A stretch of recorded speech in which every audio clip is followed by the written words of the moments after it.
Okay, let's unpack this. Squid Game Season 3 has just landed, and if you're anything like us, you've probably been swept up in the global conversation, buzzing with questions about every twist, every turn, and, what it all truly means for the series and its powerful message. The trailer gave us some, tantalizing glimpses, didn't it? But the full season? Wow, that's where the real story unfolded. Right now, we're giving you the ultimate deep dive into Squid Game Season 3. We're cutting through all the noise, all the speculation, to reveal the most important insights from, well, every available source, from those initial cast confirmations and cryptic plot things teased in the trailer, right up to the explosive audience reactions that followed. Our mission today is to clear up any lingering confusion, unravel the season's intricate details, and equip you with a truly well-informed perspective on this global sensation. Get ready for some genuine aha moments, because we're not just scratching the surface here. We're diving deep, really looking at what the trailer hinted at and what the full season actually revealed. We want to make sure you're not just informed, but truly ahead of the curve. We've spent, countless hours gathering a comprehensive stack of articles, critical reviews, in-depth research papers, even the most passionate fan discussions. It's all here, meticulously pieced together to bring you a custom-tailored exploration of Squid Game Season 3, designed to make you feel like you're sitting with family, truly understanding the heart of this phenomenon. What's truly fascinating here, as we've seen in our extensive research, is how Season 3, well, despite all its pre-release buzz and those cannibalizing hints from its trailer, it managed to deliver some really unexpected narrative choices. Genuinely surprising stuff. And yet, it steadfastly continued its sharp, incisive critique of contemporary society. That core message remained incredibly strong. We'll connect these intricate dots for you throughout this deep dive, helping you understand not just what happened, but the deeper why it matters.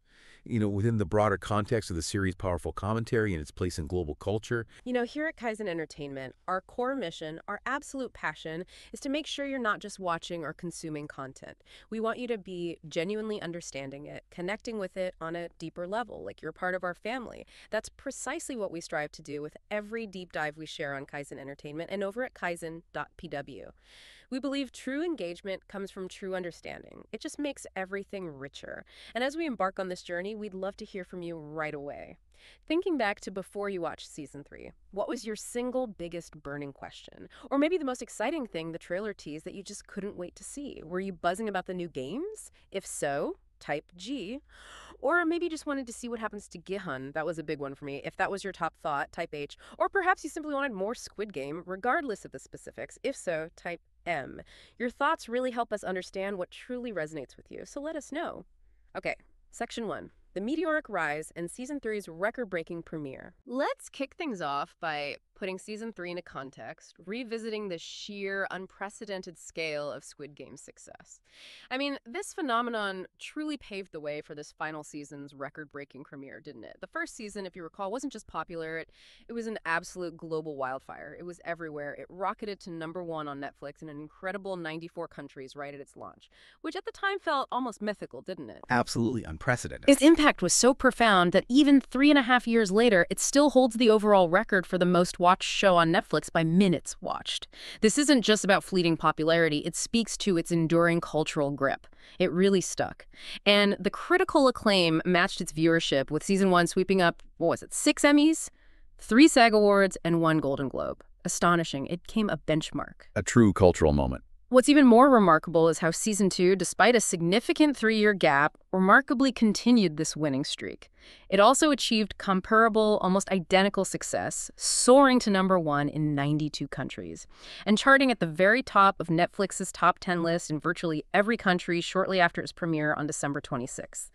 This consistent, unwavering global performance, even with a long hiatus, really amplified the immense anticipation for Season 3, the final installment that, the trailer barely contained the hype for. And that anticipation, as our research definitely indicates, certainly translated into unprecedented initial viewership for Season 3. Squid Game Season 3 premiered globally on June 27, 2025, and within a mere 3 days, it garnered a truly massive 60.1 million views. This wasn't just a big debut. It made it the first show ever to debut at #1 on Netflix across an astonishing 93 countries. From a critical standpoint, it received a generally positive reception. About 79% positive reviews from critics on Rotten Tomatoes, which is pretty solid. The consensus among critics, as noted in various articles we've analyzed, highlighted that the games reached a grim crescendo. And, despite maybe repeating familiar beats, the season drove the creators' underlying themes home with ruthlessness. That was a word used a lot. Ruthlessness, yeah, that fits. However, if we connect this to the bigger picture, this initial critical success wasn't fully mirrored by the audience. What's truly fascinating, and a core insight we've uncovered, is the notable split in audience reception. It showed roughly half positive and half negative user reviews on Rotten Tomatoes. Really divided. That's interesting. A big split. Yeah, and this divergence reveals a core tension in Squid Game's narrative strategy, I think. The creator's commitment to a bleak systemic realism often clashes with the audience's, deep-seated desire for meaningful individual triumph. People want the hero to win, right? Right. They want the system taken down. Yeah. Catharsis. Exactly. And they didn't quite get that in the traditional sense. It's not just a plot choice. It's a profound statement on the enduring nature of societal ills, even at the cost of audience catharsis. This split reception prompts us to ask, how does a show achieve such massive global success, captivating millions instantly, yet leave a significant portion of its dedicated audience feeling underwhelmed or even, some said, terrible in the long run? It's a fascinating paradox in modern storytelling and audience engagement. It really highlights that delivering a powerful message doesn't always align with every viewer's narrative expectations. That observation about the mixed audience reception truly hits home, doesn't it? It makes so much sense when you put it that way. And beyond the sheer numbers and critical reception, Squid Game's impact reverberated so deeply and widely through global culture. It wasn't just a hit show, it became a cultural ambassador, in a way. It significantly increased international interest in Korean dramas, K-dramas, and in Korean culture as a whole. You saw a surge in Korean language learning apps, a rise in demand for Korean food, just a general fascination. Definitely put K-culture on an even bigger global map. For sure. The series also ignited crucial debates around the world, forcing discussions in living rooms, online, academic circles about the pervasive issues of capitalism, personal debt, morality, big stuff. It made people question the very systems they live under, often sparking conversations that were, uncomfortable but really necessary. On social media, Squid Game was an absolute wildfire. Remember that? Oh yeah, unavoidable. For months, it dominated conversations, sparking countless memes, reaction videos, intricate theory threads across every platform imaginable. TikTok users, in particular, enthusiastically recreated many of the games. The hashtag Squid Game racked up billions of views. Billions. The iconic killer doll became an instantly recognizable costume, a viral filter. Jun-hee, instantly terrifying. Totally. Even the show's instantly recognizable aesthetics, like the green tracksuits the players wore and the striking pink jumpsuits of the guards transcended the screen, they became genuine fashion statements. Costume shops sold out. Even major brands like Puma and Zara drew inspiration, incorporating similar colors and styles. That visual identity was incredibly strong. Absolutely. And Netflix itself capitalized on this virality with an innovative marketing strategy. They famously stated they wanted to create experiences, not ads. This led to immersive activations like the Squid Game experience, allowing fans to step into the show's meticulously crafted, albeit terrifying, world. Which sounds both amazing and horrifying. Right. A crucial factor in its unprecedented global reach was Netflix's astute investment in breaking down language barriers. The series offered subtitles in over 30 languages and dubbing in 13, ensuring that viewers worldwide could engage with the content authentically, preserving its cultural nuances and, often, its very grim humor. That accessibility was key to its global dominance. Thinking about all this, what stands out to you most about Squid Game's staggering global impact? Share your thoughts. We'd love to hear them. Okay, let's move on. Section 2. Decoding the Pentathlon New Games and Arenas in Season 3. Now, from the macro impact, let's zoom in on the heart of the horror, the new games themselves. Season 3 consisted of 6 episodes, confirming what many of us suspected. It's the final season, bringing a definitive conclusion to the story arc that began to unfold in Season 2. The trailer for Season 3 really hinted at some darker and far more brutal challenges, didn't it? It certainly did. And I can tell you from diving into the full season, it absolutely delivered on that promise with its new twisted games. It pushed the boundaries, I think. Indeed. The new games introduced in Season 3 were absolutely central to its escalating brutality and the psychological torment. One of the most significant, and I thought a brilliant expansion of the series concept, was the six-legged pentathlon, introduced as Game 4. This wasn't a singular challenge, but a meticulously designed series of 5 mini-games. It highlighted a new level of complexity and, frankly, collaborative despair. Collaborative despair, that's a good way to put it. Participants were split into groups of 5, with each member assigned one of the mini-games. The twist, which made it particularly brutal and added this layer of inescapable codependency, was that teams had one of their legs tied to somebody else in their group. Oh, wow. Okay. Yeah, this physical tether made it incredibly difficult, almost impossible to resume if they failed the task. You literally dragged your teammates down with you. That's horrifying. The arena itself, as depicted in the concept art and confirmed in the show, was just a masterclass in unsettling design. It was a vibrant, seemingly innocent school-themed space, almost aggressively cheerful. It was meticulously crafted with backdrops of bright yellow classrooms, chalkboards scrawled with childish equations, even South Korean flags, all set against a sky-blue wall with painted clouds and a vibrant rainbow track. So deceptive. Totally. This arena, with its seemingly innocent childhood-like aesthetic, created a truly stark and terrifying contrast to the brutal reality of the games played within it. It profoundly evoked a sense of lost innocence and, perverted nostalgia, forcing players and viewers alike to confront how purity can be twisted into horror. The circular track, with no discernible start or end, perfectly symbolized the 456 players' inescapable fate and the endless, ruthless competition that defines the Squid Game world.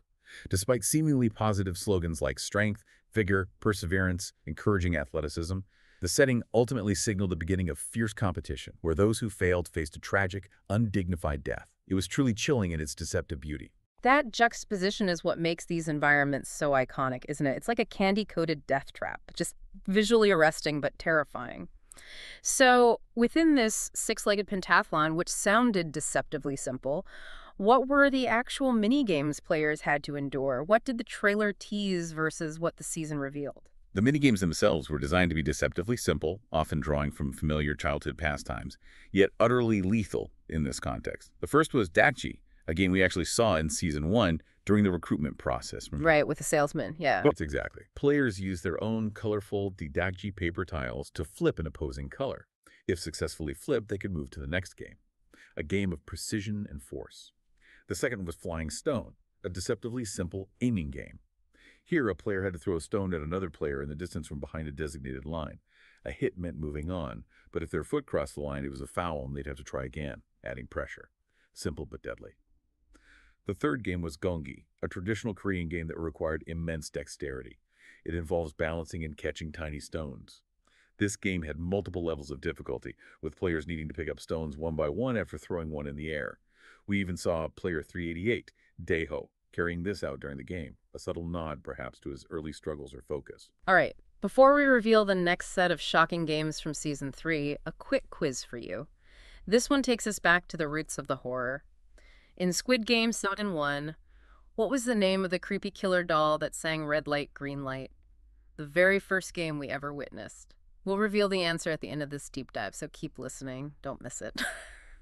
Okay, so beyond the pentathlon, Season 3 introduced some truly shocking new challenges. Things that were teased in the trailer and absolutely delivered on their brutal promise, pushing the show's violent aesthetic even further. Indeed. One of the most horrifying new challenges, which really solidified the season's darker tone, was hide and seek with knives. Just the name sounds awful. Right. This wasn't a game of stealth and clever hiding as we know it. It was a visceral, terrifying hunt. Pure predator prey. Players were divided into red and blue teams. The red team, armed with knives, was tasked with killing a player on the opposing team to survive.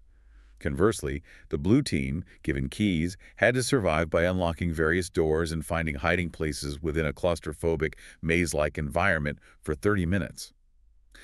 It was a direct, violent confrontation, turning a childhood game into a desperate fight for survival. Very different from some earlier games. Much more direct violence. Exactly. Then there was Jump Rope, a game first briefly teased in the Season 2 post-credits scene, remember? Yes.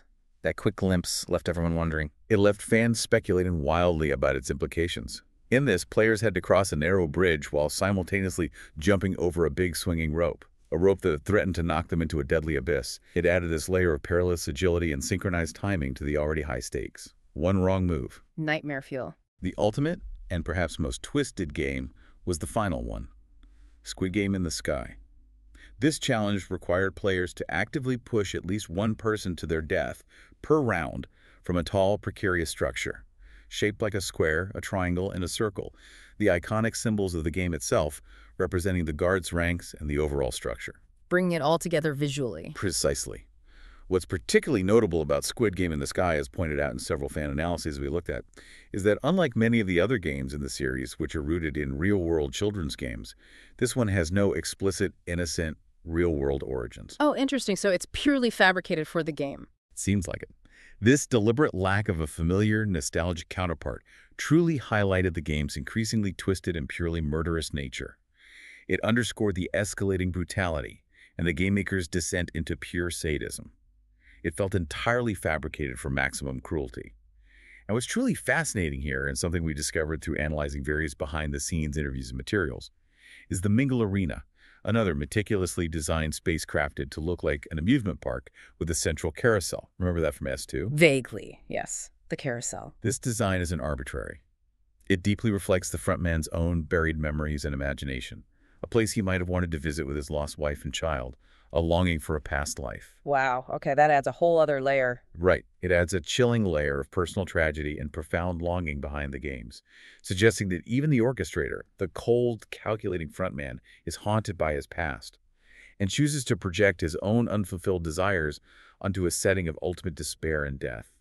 It's testament to the show's psychological depth, I think. The familiar visual language of the games continued to be a strong and deeply impactful element throughout Season 3 as well. We saw the return of the vibrant MC Escher-like maze staircase. Remember those stairs? Unforgettable. Disorienting. With its impossible angles, disorienting colors, and the sense of endless, inescapable paths, much like the player's predicament. And of course, the stark utilitarian dormitory with its stacked beds reaching almost to the ceiling. And those distinctive OX buttons resembling a gift box, which players used to vote on the games. It continued to be a central hub of desperation, fleeting alliances, and ultimately, false hope. That space held so much tension. These familiar yet twisted environments maintain the show's unique aesthetic while housing increasingly brutal realities, serving as silent, powerful metaphors for the player's dehumanization. All right, Section 3. Character journeys and controversial fates in Season 3. Now, let's get into the heart of the narrative, the very core of Squid Game's emotional impact. The character journeys, and the deeply controversial fates that unfolded in Season 3. This is where things got really intense. We pick up Gi-hun's evolving journey immediately after the failed rebellion in Season 2, a moment that left us all on the edge of our seats. Player 456, Gi-hun, is completely broken, utterly devastated after losing his friend Jun-hee, player 390.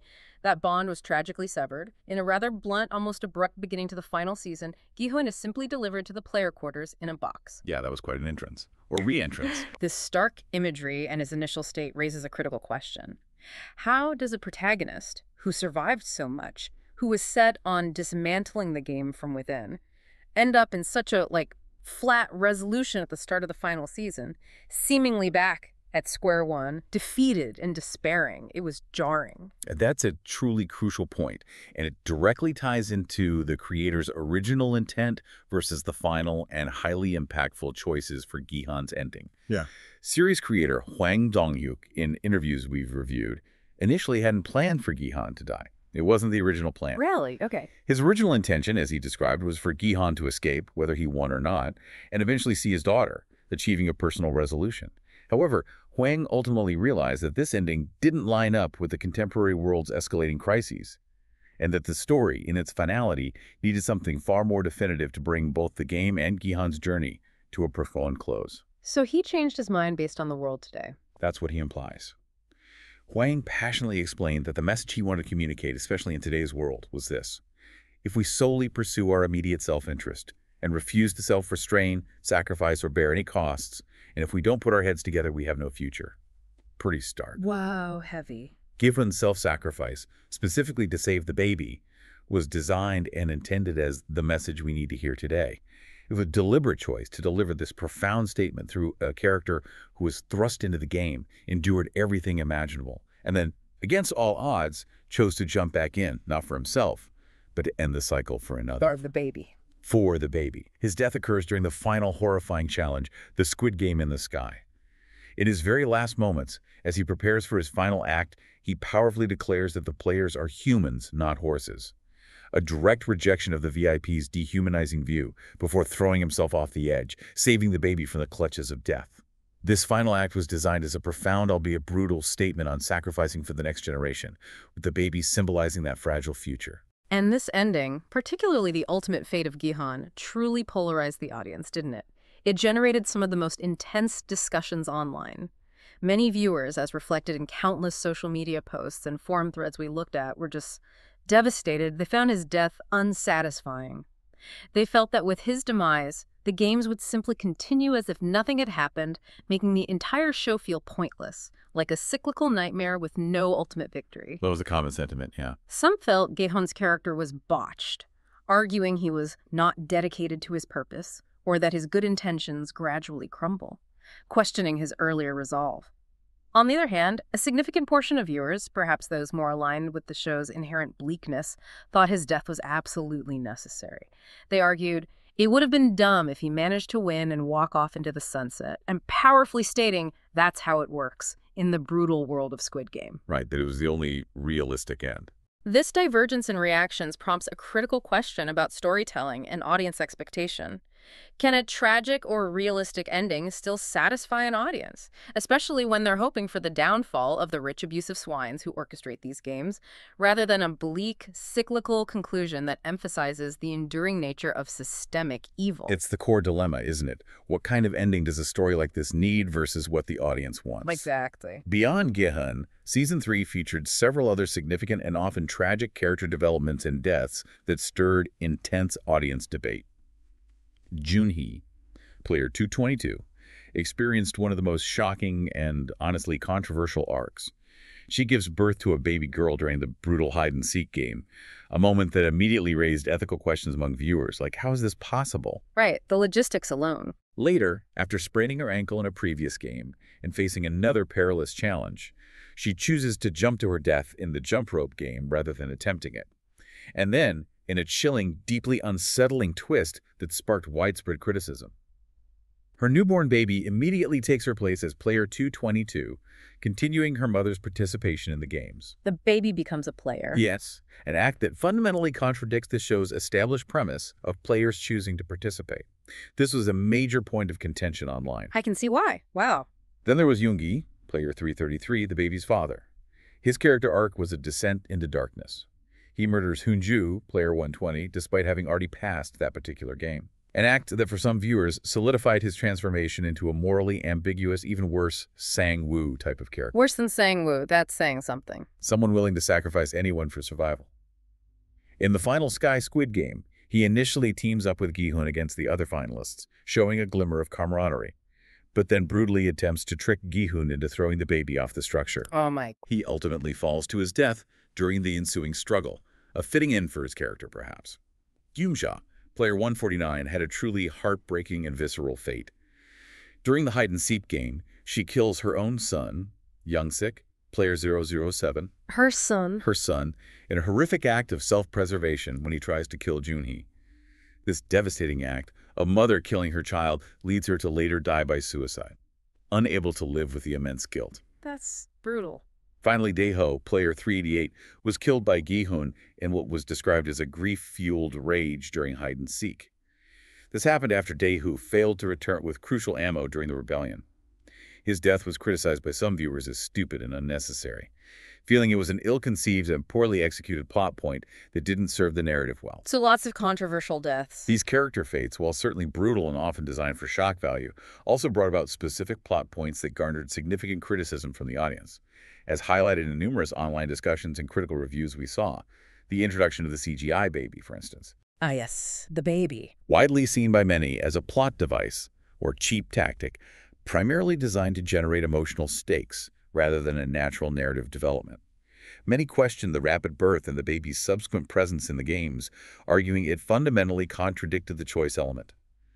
The useless cop character storyline involving Swang Jun-ho also drew considerable criticism for failing to adequately justify its existence. Yeah, what happened with him, really? Viewers noted a distinct lack of sufficient backstory, or a truly satisfying resolution with his brother, the Frontman, leaving that plot thread feeling incomplete for some.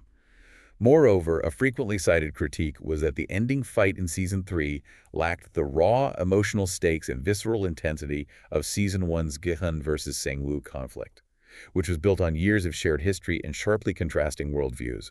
This felt different, less personal maybe. It sounds like season 3 really went for the brutal and the dark, pushing boundaries, but sometimes, as we've seen, it left viewers wanting more.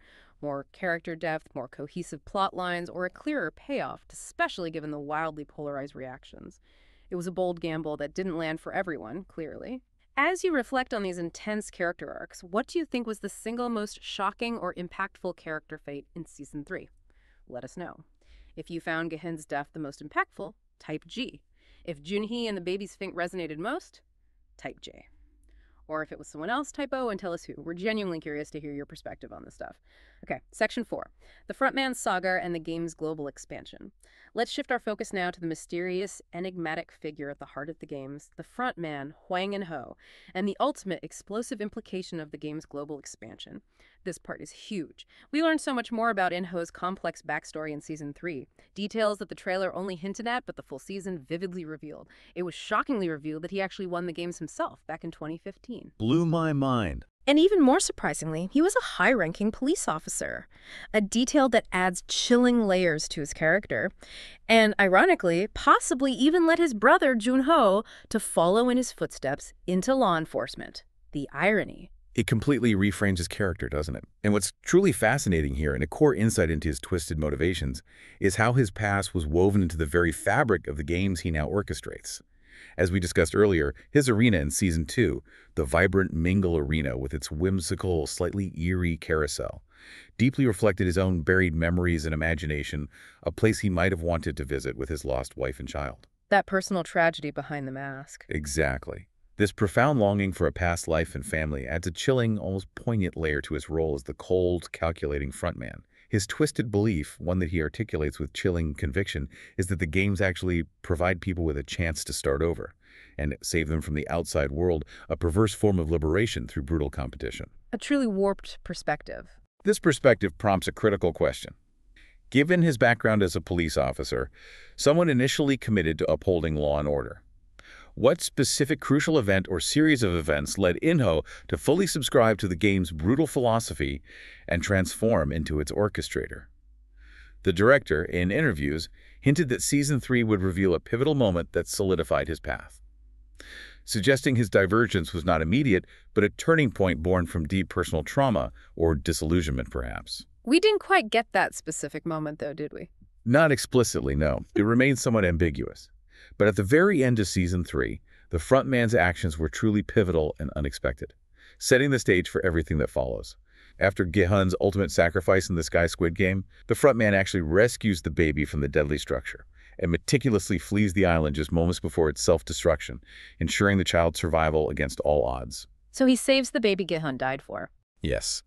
6 months later, in a truly unexpected and poignant turn of events, he leaves the baby and the massive 4.56 billion won prize money, which is what, about 31.42 million US dollars, to his brother, Jun-ho. Leaves it to Jun-ho, the detective. To Jun-ho.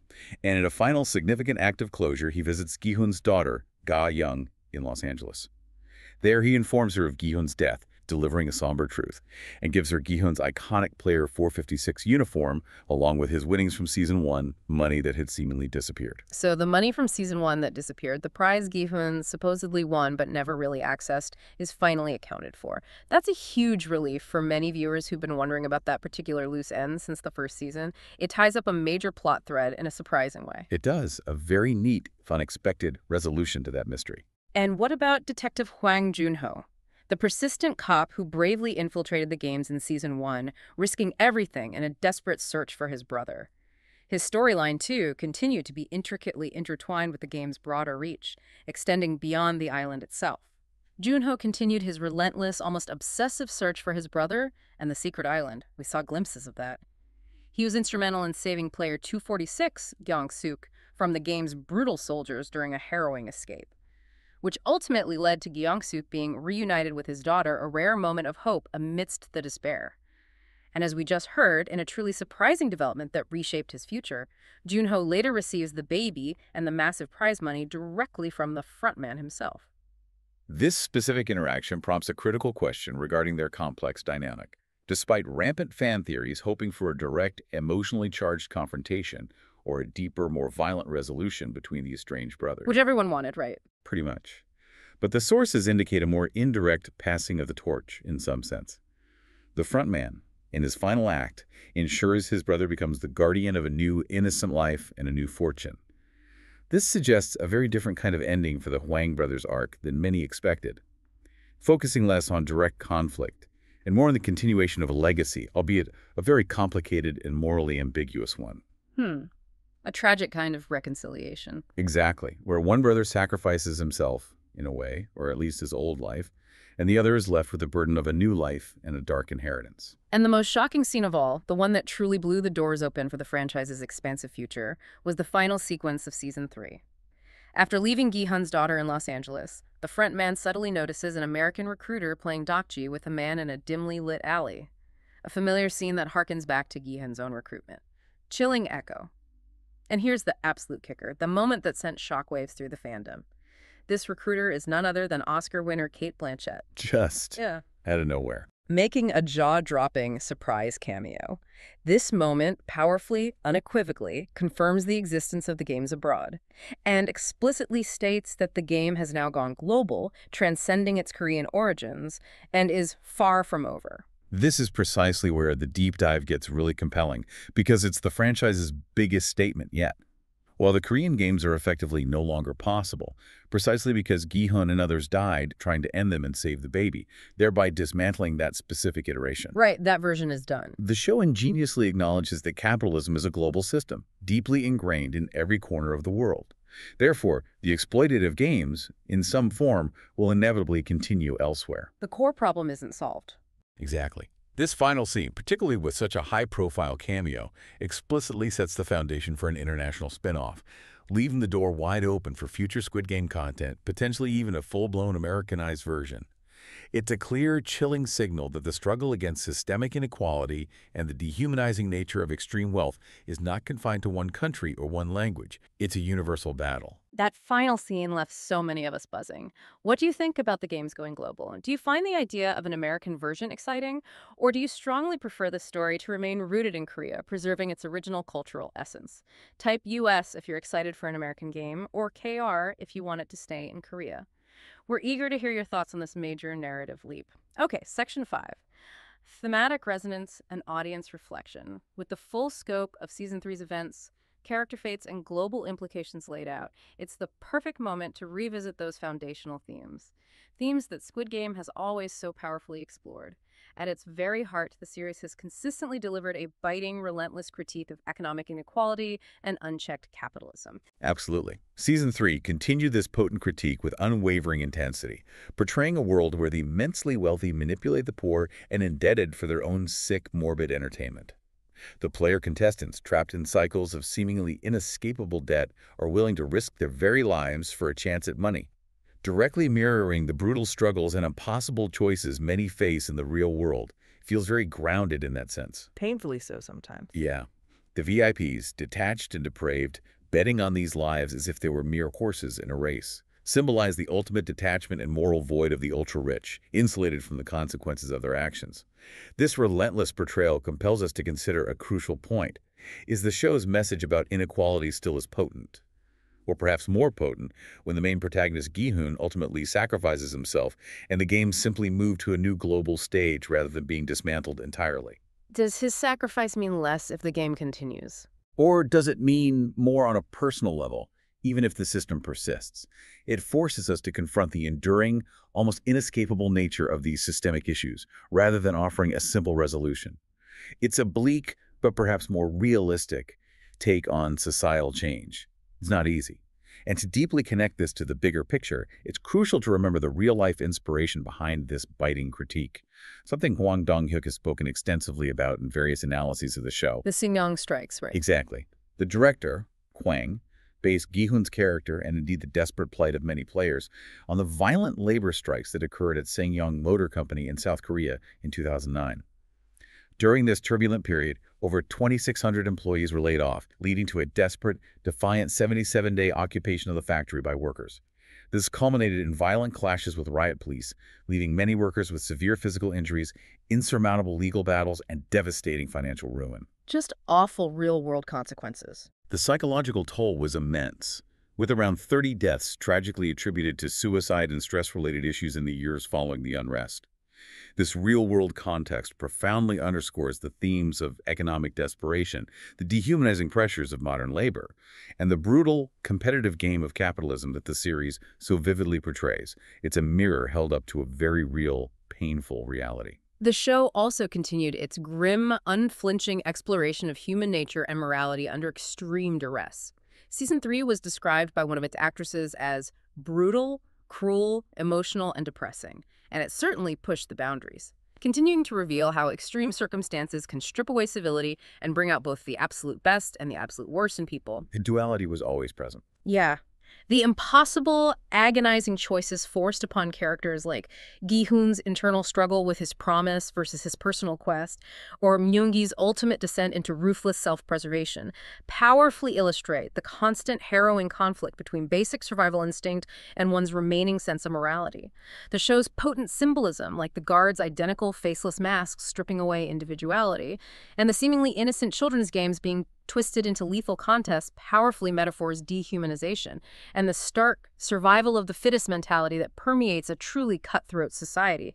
It makes us, the audience, question how far we would go, doesn't it? Definitely hold up that mirror. This brings us back full circle to the polarized audience reactions and criticisms that emerged directly after Season 3's release.